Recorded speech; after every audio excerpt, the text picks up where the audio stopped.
Tudo da Canção Nova em um só lugar. Canção Nova Play. Boa tarde a todos vocês sintonizados no Sistema Canção Nova de Comunicação. Estamos começando ao vivo, direto de Cachoeira Paulista, mais um programa Trocando Ideias. O primeiro programa ao vivo agora de 2020. Então você é muito bem-vindo a estar conosco na nossa programação, seja ela diurna, vespertina, noturna, da madrugada, né? Em qualquer horário. Você é muito bem-vindo e é muito bom a gente saber que tem alguém aí do outro lado fazendo companhia a nós e nós a você. O programa Trocando Ideias, você sabe que ele só acontece com a sua participação. Então, por isso, já mande para a gente a sua pergunta, o seu questionamento, a sua dúvida, através do trocandoideias@cançãonova.com, pelo Facebook /Trocando Ideias. Você também pode mandar pelo telefone no 12 31 86 26 00, que também funciona como WhatsApp, ou ainda por carta, na Caixa Postal 57, CEP 12.630 000, Cachoeira Paulista, São Paulo. Qualquer maneira que você participar conosco é muito bem-vinda. E eu volto a insistir, nós não temos aqui pergunta boba. Ah, não, essa pergunta não é muito boba. Não, a sua pergunta é a sua pergunta, seja ela o seu com conteúdo. Aqui nós queremos sempre estar ajudando aqueles que entram em contato conosco, tá certo? Eu já quero também começar o programa lembrando que hoje é dia 21 de janeiro. Hoje a gente lembrava aqui já da missa cedo, que nós celebramos Santa Inês, né, que foi uma jovem, praticamente uma criança mártir da nossa igreja. E por isso nós queremos também lembrar a importância de nós evangelizarmos desde pequenos. O Padre Jonas fala muito que é desde pequenino que se torce o pepino. Então, desde pequeno nós queremos evangelizar. E para isso nós precisamos da sua ajuda. Nós estamos aí no dia 21, já estamos com 64% do total arrecadado para a necessidade para o projeto da M Almas. Nos faltam 36%. E nós acreditamos em Deus que nós podemos contar aí com a sua colaboração, com a sua contribuição para que alcancemos os 100% para a evangelização na Canção Nova. Posso contar com você? Então, junte-se a nós. Nós já estamos aqui a postos. Hoje, professor Lino Rampazzo, aqui conosco. Bem-vindo, professor. Muito obrigado. Boa tarde para todos os ouvintes. Estava pensando neste momento que estamos na Fundação João Paulo II, há uma frase de João Paulo II falando da televisão. Ele diz que coisa maravilhosa se comunicar. Falava da televisão. E hoje a comunicação ficou ainda mais intensa com muitos outros meios, outras possibilidades. Então, graças a esta comunicação, temos este programa que nos coloca em contato com pessoas que estão só fisicamente longe, mas estão perto de nós. Que coisa linda, muito bem, muito bonito. Luzia, bem-vinda. Obrigada, Carla. Professor Lino, nosso abraço para o professor Felipe, para a Ivana. Isso, todo o time do Trocando Ideias. O time do Trocando Ideias, aos nossos cinegrafistas, a toda a nossa equipe Canção Nova. É bom começar assim, trocando ideias com tanta gente, né, colaborando, ajudando. Deus lhe pague a você que nos ajudou até aqui. 64% do projeto da M Almas para 100% evangelizar. Então está aí esse desafio para nós chegarmos aos 100% do projeto da M Almas. Contamos com você até no finalzinho do mês. Se você não é um sócio da Canção Nova, você pode tornar-se agora. Nós temos aí no GC, na televisão, como você se associar. Clube. É muito simples. .com. E quero mandar um grande abraço para os nordestinos. Os irmãos da Obra de Maria. Os irmãos da Obra de Maria. Eu estive este fim de semana nos 30 anos da Obra de Maria, ao Gilberto, a Salomé, a todos os membros da Obra de Maria, esse lugar maravilhoso da sede da Obra de Maria em São Lourenço da Mata. Lindo lugar, lindo, maravilhoso, fiquei encantada. E quero também mandar um grande abraço para aqueles que estiveram no encontro do CARES, onde nós tivemos presenças internacionais. O que é o CARES, Lúcia? O CARES, eu vou chamar assim, é a corrente de graça, para não ficar falando muito de renovação carismática católica, de novas comunidades. Então, é toda essa realidade maravilhosa do Espírito Santo nessas últimas décadas, que nos concedeu um novo Pentecostes, para a igreja, como vários papas dizem, a corrente de graça que o Senhor suscitou na igreja. Então, é a reunião, na verdade, da renovação carismática católica, a união. Se éramos unidos, nós somos mais unidos. Agora a massa misturou, né? Igual um bolo. Agora tá. As novas comunidades, os novos movimentos, né? Com um órgão, um órgão de governo, mas sem uma estrutura, apenas fazendo essa comunhão entre essas realidades maravilhosas a partir da RCC. E elas se reuniram no Brasil esse ano? Esse ano, em Recife, muitas representações internacionais também, e aqui do Brasil. Então, um grande abraço, nosso muito obrigado também à Obra de Maria, mais uma vez, por ter cedido seus espaços para nós. E por falar em ceder os espaços para nós, eu quero louvar a Deus pela Canção Nova. Por quê? Nós vamos ter aqui, esse fim de semana, o ENF. Fim de semana não, começa amanhã, quarta-feira. Isto já está começando, né? As estruturas aqui. E o ENF é um encontro de formação de líderes da renovação carismática católica de todo o Brasil. E veja, gente, foi maravilhoso chegar no estúdio, já perto da televisão, ali do camarim, e ver o pessoal nosso, né, de meios de comunicação, especialmente da TV, mudando os espaços, se adaptando, porque a equipe do ENF, né, da RCC, precisa armar as tendas, os espaços. Aí eu falei para os nossos assim, vamos, como diz a palavra de Deus, expandir, né, as tendas, vamos alargar as estacas, as tendas, porque a renovação carismática chegou. Nós que somos nascidos da renovação carismática católica, Canção Nova, então vamos alargar os nossos espaços. Você deve ter acompanhado, se não acompanhou, o Amor Vencerá. Ele foi ali do cenário do padre Adriano Zandoná, ainda disse, está tudo azul, porque a imagem da TV estava tudo azulada. E nós aqui também, daqui a pouquinho, temos que dar espaços. Enfim, graças a Deus, a Canção Nova é a casa da igreja, das novas comunidades, da renovação carismática, de todos os movimentos que aqui vêm durante todo o ano, para evangelizar. A nossa meta é evangelizar. Então, nós precisamos, muitas vezes, nos desinstalar, a Canção Nova se desinstalar para poder entrar numa realidade de ceder a nossa casa, né?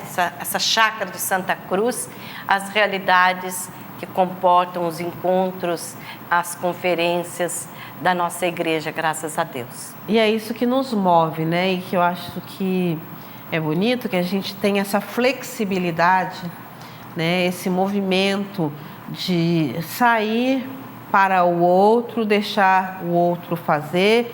Mas é aquela velha história que quando a gente lembra daquela máxima, né? Porque a água parada gera bicho, né? Então vamos movimentar também, porque a gente não pode ficar estacionado no quadradinho, né? Isso.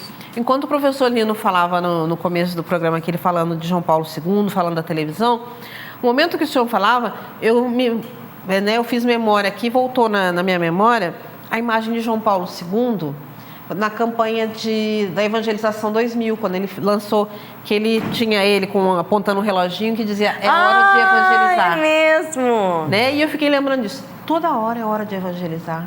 A gente precisava resgatar, está sempre assim, porque toda hora, todo minuto, é minuto de evangelizar.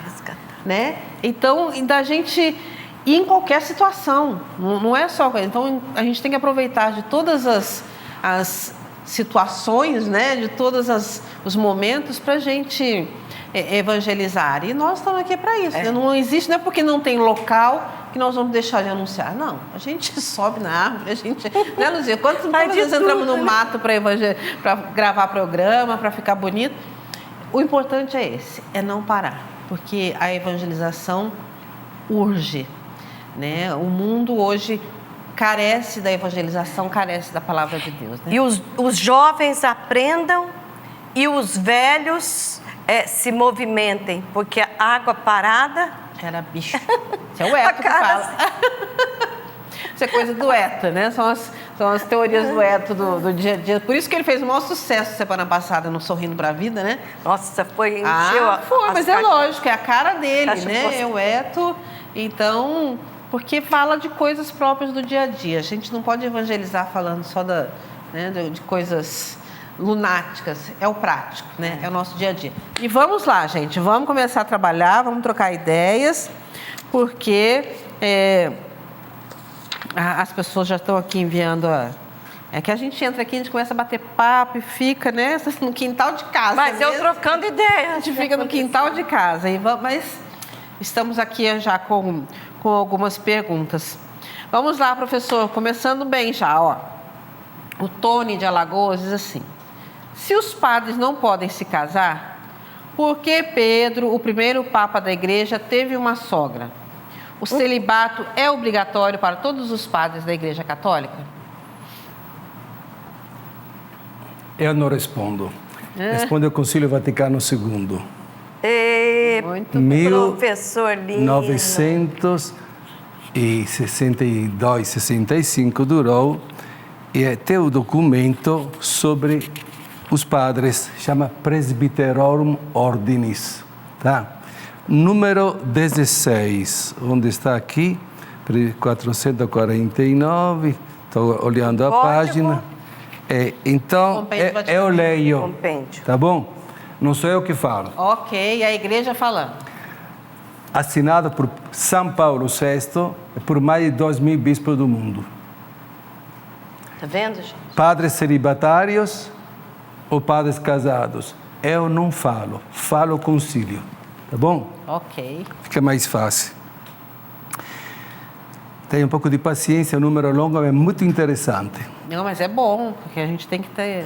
A perfeita e perpétua continência por amor ao reino do céu, recomendada por Cristo Senhor, aceita com gosto e louvavelmente praticada por não poucos cristãos, padres e não padres, homens e mulheres, no decurso dos tempos e também no nosso, foi sempre tida em alto apreço pela Igreja, de modo especial em favor da vida sacerdotal, especialmente, exclusivamente, não, vamos ver.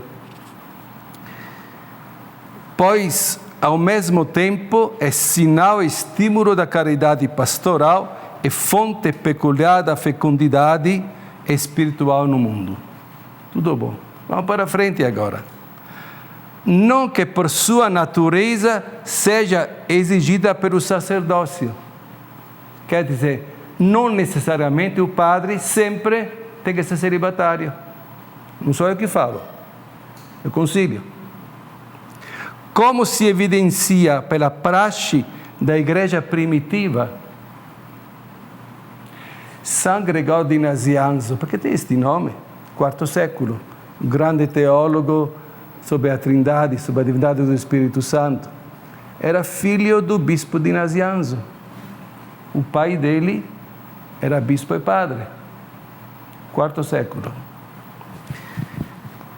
Pela tradição das igrejas orientais, onde, além daqueles que, com todos os bispos têm que ser celibatários, pelo dom da graça, escolhem observar o celibato, existe igualmente presbíteros casados, de altíssimo mérito. Enquanto, pois, recomenda o celibato eclesiástico, este sacrosanto sínodo, de forma alguma, intenciona mudar aquela disciplina diversa que vigora legitimamente nas igrejas orientais. Então, nas igrejas orientais, o que significa oriental? Temos que voltar à divisão do Império Romano feita por Constantino. E por que dividiu? Porque havia uma parte do Império onde se falava o grego, a outra onde se falava latim. Então, Império Romano de Oriente é a parte do Império onde se falava grego, correspondente hoje à mesma Terra Santa, ao Egito, ao Líbano, à Grécia, à Turquia, até um pedaço da ex-Iugoslávia. E o outro lado se falava latim, a língua da região de Roma, o Lácio, por isso o latim, que foi imposta. E o latim, passando o tempo, na Itália virou italiano, na França virou francês, na Espanha virou espanhol, em Portugal virou português e chegou até aqui. São duas culturas. São João Paulo II dizia que a igreja tem dois pulmões, o oriental e o ocidental, ao ponto que o Santo Paulo VI tinha declarado São Bento padroeiro da Europa. E São João Paulo II, espera, São Bento do Ocidente e Oriente nada. Cirilo e Metódio, enviado pelo patriarca Fócio no século IX para evangelizar os povos eslavos, o lado oriental. E as mulheres, nada. Tem as padroeiras da Europa, Santa Catarina, Europa Central, Santa Brígida, Europa do Norte. E vamos esquecer as mulheres de hoje, as mártires de hoje. Santa Teresa Edith Stein, filósofa, que uma noite hóspede em casa de amigos católicos, leu toda a vida de Santa Teresa d'Ávila. E o dia seguinte disse, quero ser católica e irmã carmelita. Ela era judia. A mãe dela não perdoou. Trancou o relacionamento com ela. E ela tem que fugir dos ataques nazistas contra os judeus, vai para a Holanda, mas o nazismo invade também a Holanda e vai procurar os judeus. E encontra estas duas irmãs, porque a irmã também depois se torna carmelita, e manda para o campo de concentração de Auschwitz. Ela morre no campo de concentração de Auschwitz, a 30 quilômetros de distância de onde tinha nascido São João Paulo II. Padroeira da Europa. Mas voltamos à Europa Oriental, os dois pulmões da igreja. Então, tem duas tradições. Sim. Então, os seminaristas da igreja oriental que se preparam para ser padres, tem a opção. Quer casar? Termina o curso de teologia, você casa. Espera um tempo, vai ver como funciona. Pode ser ordenado padre. Com filhos. Isso é igreja oriental. Direito católica, direito oriental. Vou insistir nisso porque... Os maronitas, né? Os maronitas, os melquitas. Então, por exemplo, eu não gosto desta contraposição que muitas vezes está sendo feita por uma certa mídia. Olha, o Papa Francisco é contra João Paulo II, não quero mais. eu só estou com um, só estou com outro. Muitas vezes é falta de conhecimento dos fatos. Começa com Paulo VI, tá bom? Onde se fala, estes padres casados, de altíssimo, por dom da graça, pode dizer, exorta com muito amor aqueles que receberam o presbiterato no matrimônio, padre da Igreja Oriental, a que persevere em sua santa vocação e continue a empenhar a vida plena e generosamente a favor do rebanho a eles confiado. Está falando dos padres casados católicos de rito oriental. São só eles. Falei de Paulo VI, de João Paulo II, não podemos falar de João Paulo I, que ficou só um mês, coitado. Apesar que temos uma ótima lembrança dele. Agora, João Paulo II, falamos dos 2 pulmões. E vem Bento XVI. Bento XVI celebra um sínodo em Roma sobre as igrejas orientais. E estes bispos da Igreja Oriental fazem uma série de proposições, de propostas. E uma destas propostas que o Papa Bento XVI mandou publicar, está no site, pede, agora vamos para o Brasil. A Luzia diz, é do Líbano também? Sim, nós temos sírio-libaneses aqui. Então, os descendentes de sírio-libaneses, que continuam com o ritual melquita ou maronita, os padres deles, existem padres casados na igreja maronita? Existe. Aqui no Brasil veio esse problema, porque antes não podia. Antes, você vai onde tem a maioria dos ritos latinos, então tem que ser celibatários. Só que estes bispos da Igreja Oriental pediram para o Papa Bento XVI que autorizasse que também aqui entre os descendentes de libaneses houvesse também padres casados. Proposta feita por Bento XVI durante este sínodo. Bento XVI renuncia, o Papa Francisco assume e daí aceita esta proposição. 2 anos atrás estive no Congresso Mariológico promovido pelo Santuário Nacional de Aparecida e num dos grupos havia um encontro com um padre do rito melquita, Igreja Oriental, que atua em Taubaté.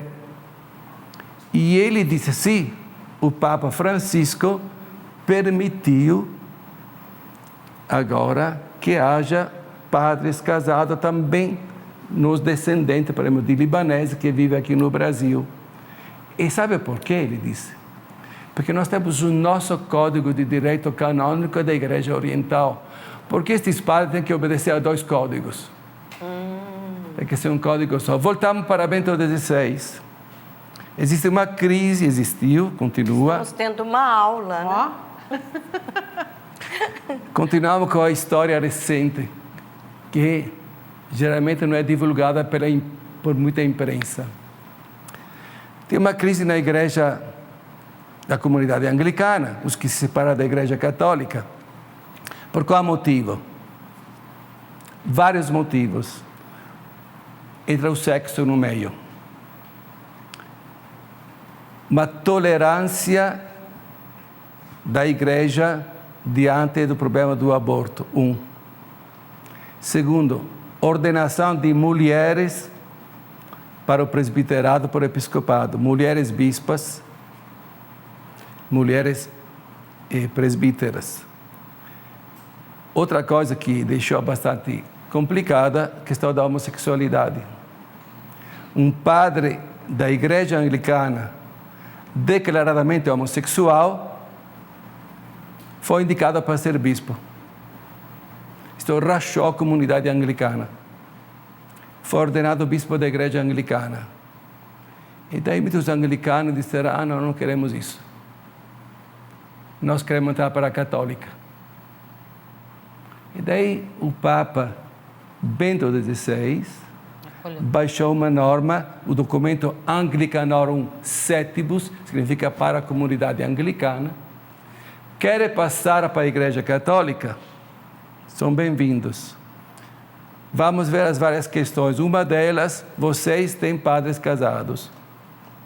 Você tem seminarista que se prepara para ser padres. E, pela sua tradição, poderia também ser casado ou celibatários. Vocês passam para a católica. Como é a regra? Continua. Bento XVI. Isto a imprensa por aí não fala. Então, esta contraposição que está sendo feita, que o Paulo VI é que um desfala, e um é o outro conservador, fala. e outro progressista, outro está destruindo a igreja, não sei o que mais. É falta de conhecimento dos fatos. Sim. Então, o celibato é um carisma, não é só para padres, não é só para homens, há homens e mulheres, há presbíteros e leigos, e a igreja tem esta tradição. Daí vem o problema, vamos para o Papa Francisco, o sínodo da Amazônia. O Papa Francisco, no diálogo que ele faz no avião com o jornalista, bastante comum, toca também esta questão. Ele disse tantas coisas foram discutidas. E fica na interpretação.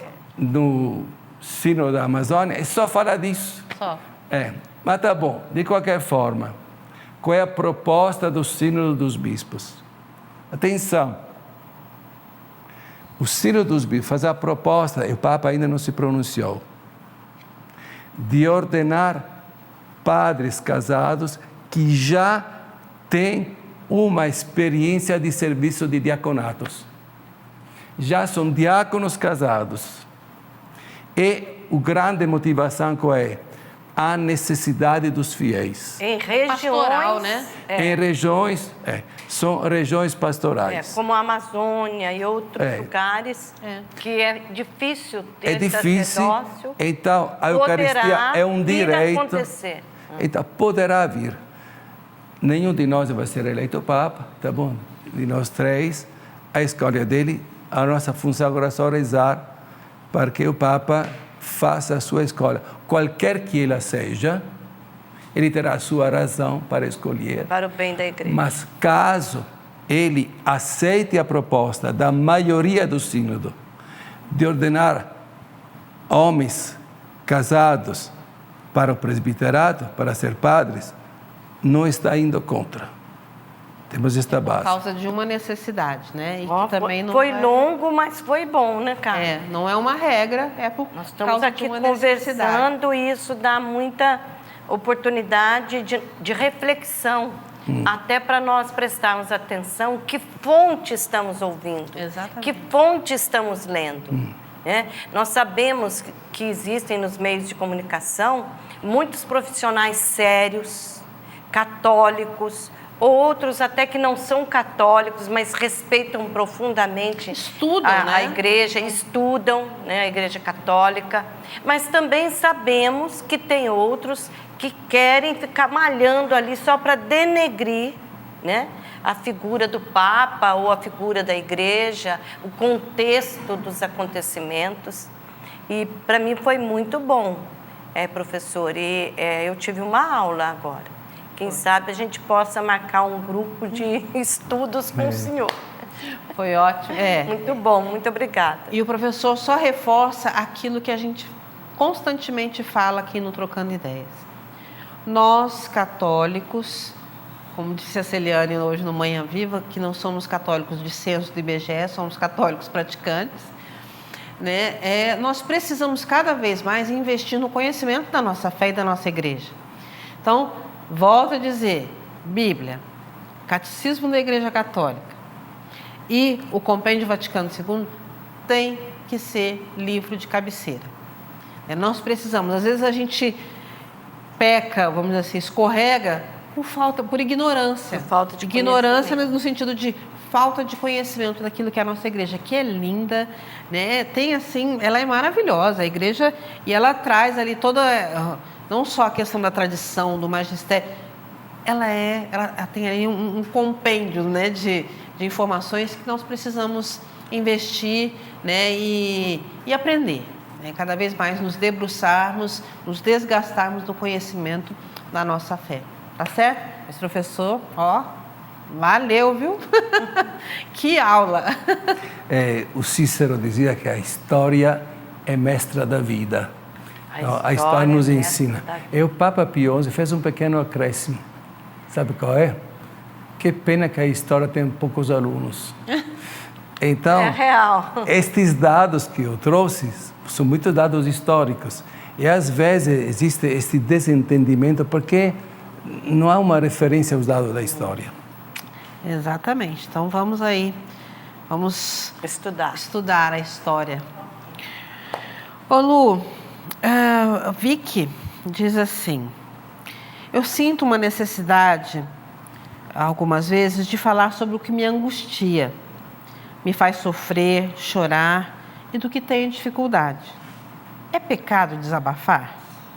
Como fazê-lo de maneira adequada? Primeira coisa, não é pecado desabafar. Pelo contrário, se é um desabafo com uma pessoa que nos conhece, uma pessoa que nós temos confiança, é ótimo, é maravilhoso. Mas nem sempre acontece de ser com uma pessoa, né, que a gente gostaria. Mas eu penso assim, na minha experiência, qualquer desabafo é bom. A única coisa que não pode acontecer é faltar à caridade. Porque às vezes, em nome dos traumas, em nome das marcas, em nome das feridas que a gente tem, do sofrimento, a gente, assim, vou falar uma expressão feia, mas a gente costuma dizer isso aqui na Canção Nova, a gente vomita, né? Porque há muitos desabafos que chegam a ser agressivos, né? Chegam a ser agressivos. Então, isso precisa ser evitado. Agora, no desabafo, chorar, o fazer sofrer, claro que faz sofrer. Por exemplo, eu sou casada segunda vez com o Eto, meu marido. Mas todas as vezes, e o Eto sabe disso, que algo me lembra o acidente que aconteceu. Olha, só agora já me emocionei. Há 48 anos atrás, com o meu primeiro esposo, vem tudo para fora, vem aquela dor, aquele sentimento, né, que ora faz sofrer, ora me faz louvar, né, porque tudo concorre para o bem dos que amam a Deus. Eu fico pensando, a partir desse acidente de avião, em que o meu primeiro esposo faleceu, quanta coisa veio, foi a minha experiência com Deus, foi meu grande impacto com a vida, o sentido da vida. Mas tudo isso, né, foi uma descoberta de mim mesma, descoberta dos outros. Então, olhando assim para a minha história, eu vejo que maravilha, que realmente as coisas concorrem para o bem dos que amam a Deus. Mas foi muito doloroso. E sempre que a história é relembrada, ela traz esse sentimento de dor, por mais curada que eu esteja. É a mesma coisa, eu ouvi um testemunho tão lindo ontem, de uma menina da comunidade Canção Nova. Ela estava jantando lá em casa, ela contou, né, que o pai dela, desde pequenininho, ela não lembra quando o pai dela não estava bêbado. Então, o pai, quando estava bêbado, ele judiava muito da mãe, brigava muito com a mãe, a ponto de quando essa menininha, essa criança de 5, 6 anos, via o pai brigar, gritar com a mãe, bêbado dentro de casa, ela corria, atravessava a rua e ia para a casa da avó dela, porque ela queria fugir, né, daquela situação tão dolorosa. E o tempo se passou, os pais se separaram, ela tinha 6 anos, ela sofreu muito, porque uma menininha sem pai, só com a mãe, embora que as tias, a família do lado materno fosse muito bons, mas aquela dor ficou. E ela então, conclusão, hoje ela tem o pai que deixou de beber, e isso ela diz que ela tem certeza que foi por meio da intercessão de Nossa Senhora, porque quantos textos ela orou, quantas lágrimas ela derramou para o pai. Quantos desabafos diante de Deus ela Quantos não desabafos teve, né? diante Da de Deus dor dela. e quantos desabafos ela teve que ter nessa caminhada de 22 anos da comunidade Canção Nova. Ela tem 22 anos de consagrada comunidade Canção Nova. E hoje o pai dela é sóbrio, vive com uma tia, né? Assim, voltou para casa da família paterna, vivendo com as tias e morando com as tias. E agora ela está no momento da vida que ela olha para trás e fala: quanto sofrimento, isto é, quantos desabafos, né? Mas em todos esses desabafos foi necessário para Deus ir trabalhando na humanidade dela e amassando barro, né? Não é assim que o oleiro faz? O oleiro, ele pega ali a massa de barro totalmente com pedrinhas, vamos dizer, suja ainda, né? Sem forma nenhuma, e ele vai girando ali, né?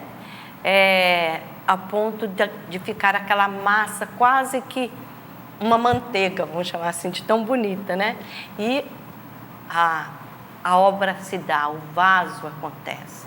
Então também, né, eu falei tudo isso porque também nos desabafos nós vamos nos conhecendo.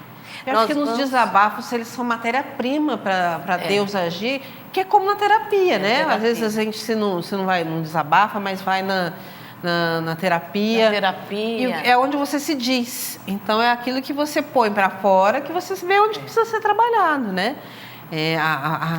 A produção está ajudando ali, você busca uma direção espiritual, né? Uma terapia de oração, se não é só uma terapia psicológica, mas é onde a gente encontra a matéria-prima para trabalhar, né? E por isso que eu iniciei dizendo que é muito importante nós buscarmos uma pessoa para o desabafo, né? Porque às vezes a gente desabafa no serviço, desabafa ali, não explode, né? E às vezes é jogar pérola ao vento. Isso. Então, é preciso, como a Carla falou, nesses momentos da vida, porque não é sempre que a gente também está desabafando, né? Uhum. Mas nesses momentos, quando a gente sente que precisa desabafar, é muito bom e é preciso buscar ajuda, sim. Pessoas de confiança. Exatamente, que é o seu sagrado. Um diretor espiritual, até um confessor, um profissional na área humana, né? Um psicólogo, um conselheiro, alguém, né? Nós temos o counseling, que é tão bom, nós fizemos, né, cara? Você fez? Não. O counseling é um curso que dá tanta possibilidade de pessoas ajudarem outras, embora não seja uma faculdade, né? Mas um aconselhamento é muito bom. E ele está por aí, todo o Brasil. Tá. Então procure. Não é pecado, não. Pecado nunca. Desabafar, não. Não é pecado. Só não pode ter raiva, né? São Paulo diz, vamos praticar a verdade na caridade. Na caridade. A verdade, eu tenho que dizer a minha situação naquele momento. E se não desabafar, eu não sou verdadeiro. Então, isso ajuda agora na caridade. Na caridade. Tá aí. Busque. Vai dar certo. Professor, o Luciano Jairo, ele diz assim: ouvi dizer que existem 3 tipos de batismo: o de água, o de sangue e o de desejo. É real? E o que seria cada um desses tipos? Batismo de água é aquele que a maioria recebe. Tá. Batismo de sangue. uma pessoa se prepara para ser cristão, mas é um tempo de perseguição. Não recebe o batismo, mas morre testemunhando Cristo. É o batismo de sangue. Agora, o batismo de desejo é a pessoa que se prepara para receber o batismo, não é martirizado, mas já tem a fé. Este é o batismo de desejo. Então, estes 3 tipos de batismo, de água, de sangue e de desejo. Mas a gente pode dizer, o sacramental é só o de água. É só de água, mas... Sacramento, né? Sacramento é só de água. De água. Mas a palavra sacramento, o que significa? Significa sinal. O sinal é uma coisa que me mostra uma outra coisa. Eu vejo a fumaça e penso no fogo. Eu vejo as lágrimas e penso no sofrimento ou na emoção. Este é sinal natural. Não é que existe a fumaça chinesa, a fumaça brasileira, né? Está no mundo inteiro. Agora, bandeira verde e amarela, este é um sinal convencional. Maravilhoso de ser brasileiro. Ótimo. Brasileira com muito orgulho, sim, Senhor. Muito bonito. Agora, podia ser uma outra cor. As palavras são um sinal convencional. Nós falamos o português. Poderíamos ter as mesmíssimas ideias apresentando com outra ideia. Agora vamos passar os sacramentos. Os sacramentos são um sinal e vamos para o batismo. A água simboliza o quê? 2 coisas. Purificação. Precisamos de água para tomar banho. Vida. Não se vive sem água.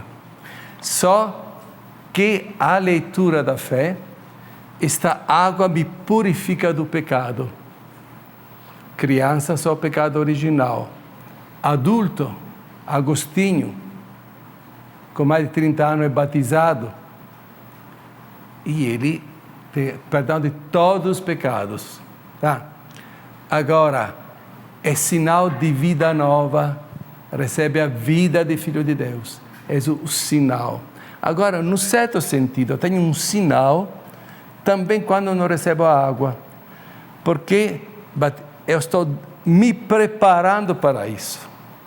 Estou caminhando para isso. Não falo do batismo diretamente, mas indiretamente. Uma pessoa se preparava para ser cristã e foi escolhido para ser bispo. Nem batizado era. Quem é este aqui? Santo Ambrósio. A comunidade de Milão estava dividida entre os arianos e os católicos. Ele era prefeito da cidade e se preparava para ser cristão. Era muito estimado por todos os cidadãos. Então precisava escolher um novo bispo. O povo disse, só ele pode ser.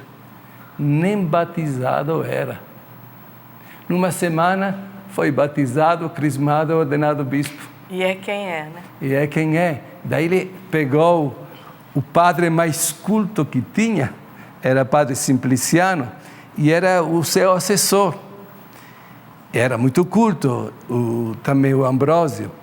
Daí é interessante que faz parte de um dos padres da igreja, um dos grandes escritores dos primeiros séculos do cristianismo, e preparava muito bem os seus sermões. Porque se sentia como inseguro, eu acabo de chegar. Mas este homem tão preparado, falava tão bonito, que ficou famoso. Há um bispo que fala muito bem. É um professor de retórica, estava lá estudando, dando aula, e está ouvindo falar bem deste bispo. Quero ouvir este bispo. Era Santo Agostinho. É. E no sermão de Ambrósio, Ele convence. ele entende, aqui está a verdade. Que ele vivia procurando a verdade. Mas interessante, voltando ao batismo, alguém que no fundo tinha o batismo de desejo, depois também vai ser batizado, crismado, ordenado, tudo. Então, só para dizer, tem várias etapas, a pessoa está se preparando para receber. Não vamos esquecer, São Paulo, ao Timóteo, Deus quer que todos os homens sejam salvos e cheguem ao conhecimento da verdade. Então, misteriosamente, não sabemos como, mas certamente Deus dá uma possibilidade a todos os homens de serem salvos. Jesus morreu por todos. Amém. Merecedores ou não, né? Vamos nós lá, é só Deus mesmo.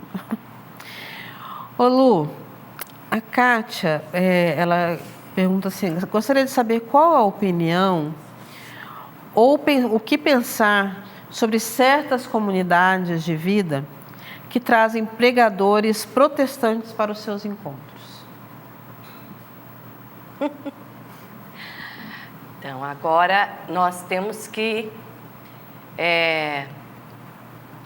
lembrar que o Papa Francisco, ele tem falado muito de ecumenismo. Inclusive, nesse encontro no Cáris, nós tivemos um pastor evangélico, né, que veio nos falar. Agora, eu trago essa observação. Quem nós convidamos? Porque nós somos católicos, temos pregadores maravilhosos, pessoas católicas que podem falar nos nossos grupos de oração, na comunidade, mas quem, como, né, em que circunstância? Né? Porque a própria comunidade, ela tem pessoas para pregar. Em que circunstâncias? Foi um tema, né, sobre tipo ecumenismo, um tema que essa pessoa evangélica foi e pregou e falou, testemunhou, trouxe a palavra de Deus. Então eu fico com esse questionamento. Então é muito complexo para que eu aqui no Trocando Ideias ou nós falemos assim, não pode, é proibido, ou então não é isso mesmo, né? Vamos fazer livremente. Tem que ter um contexto, Tem que ter o contexto e tem que ter também essa maturidade da comunidade até para poder trazer uma pessoa, né? Que inclusive a teologia em muitas coisas se difere de nós, né? Católicos, mas não existe nenhuma proibição quanto a isso. É preciso ter prudência e conhecimento de quem nós trazemos e quando trazer também. Não é uma coisa que, vou dizer, agora todo mês ou toda recorrente, semana, né? Recorrente. Mas uma situação ou outra, e depende também muito do responsável, né? Do bispo. Acho que isso aí é primordial, né? O bispo saber, né? Se tem aprovação do bispo, né? Saber se pode, se deve trazer. Porque, veja bem, até nem muitos pregadores, nós sabemos disso, a Canção Nova já até viveu isso, de ter pregadores que o bispo disse, olha, não convém trazer. Eu me lembro que houve épocas aqui no Brasil que o padre Jonas não podia ir em certas dioceses. Era proibido pelo bispo diocesano daquela diocese. Não é que o padre Jonas fizesse alguma coisa errada, mas é porque ele pregava o batismo no Espírito Santo, né? E naquela época se sabia de pouquíssimo sobre o batismo no Espírito Santo. Os papas ainda não tinham declarado assim como João Paulo II, né, e Francisco, né, que hoje o Papa Francisco diz a nós, eu estava lá na Praça São Pedro, há poucos anos atrás, quando ele disse, levai, nos 50 anos da Renovação Carismática Católica, levai o batismo do Espírito Santo por toda a igreja, para toda a igreja. Então, é um mandato, mas naquela época não se entendia. Ele então, fala dessa graça, né? Então, tudo foi um caminhar, né? Hoje, graças a Deus, o Padre Jonas é reconhecido como até um apóstolo, né? Do Espírito Santo. muita gente fala, chegou o apóstolo do Espírito Santo, e muitos bispos agradecem a ele o trabalho que ele fez naquela época até agora. Mas, eu volto a dizer, tudo isso para concluir, né? Sem o aval do bispo, nem muitos pregadores nós podemos trazer. Quanto mais, né, pessoas de uma outra denominação, de uma outra igreja. Agora, quanto mais nós estivermos direcionados pelo nosso bispo, melhor é. Aí nós não vamos ter dificuldades de errar. Exatamente. O senhor quer acrescentar? O senhor está com Bom, o senhor tá aí na mão? Não, estou aqui compêndio, né? E tem um documento sobre o ecumenismo. Aliás, nós vamos fazer a distinção entre movimento ecumênico e diálogo interreligioso. Isso é bom o senhor falar. Ótimo. Ecumênico. E o sincretismo? Não, o seguinte, o ecumênico entre batizados. E agora o interreligioso entre batizados e não batizados. Traduzindo, diálogo com os islâmicos, diálogo com budistas. Isso é interreligioso. Este é interreligioso. E temos dois documentos distintos. Um sobre o ecumenismo. A base qual é? A fé em Jesus Cristo. Então, é o mesmo Cristo, o problema é depois a estrutura da igreja. Por exemplo, como nós entendemos a Eucaristia? Os padres católicos e ortodoxos dizem, isto é meu corpo, lá está Jesus. Lá está vivo Jesus, Vivo. Sacrifício. Agora, os luteranos, ele está presente só durante a missa. Depois volta a ser simples pão.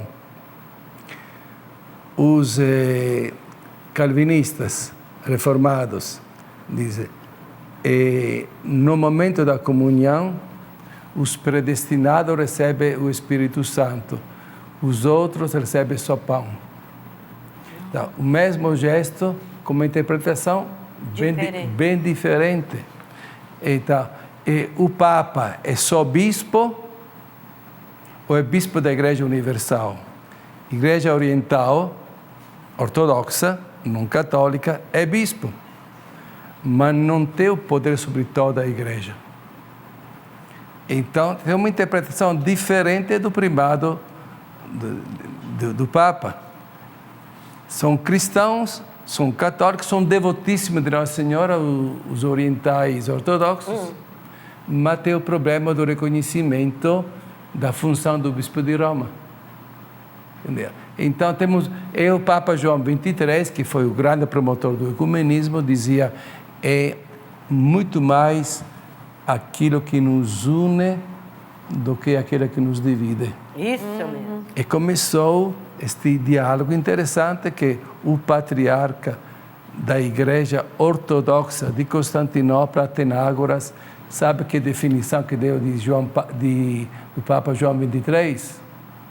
Citou o início do Evangelho de João. Veio o homem enviado de Deus. Seu nome era João. João 23. Isso foi um patriarca da Igreja Ortodoxa e o Papa Francisco, com o patriarca Bartolomeu, diz o meu irmão Bartolomeu.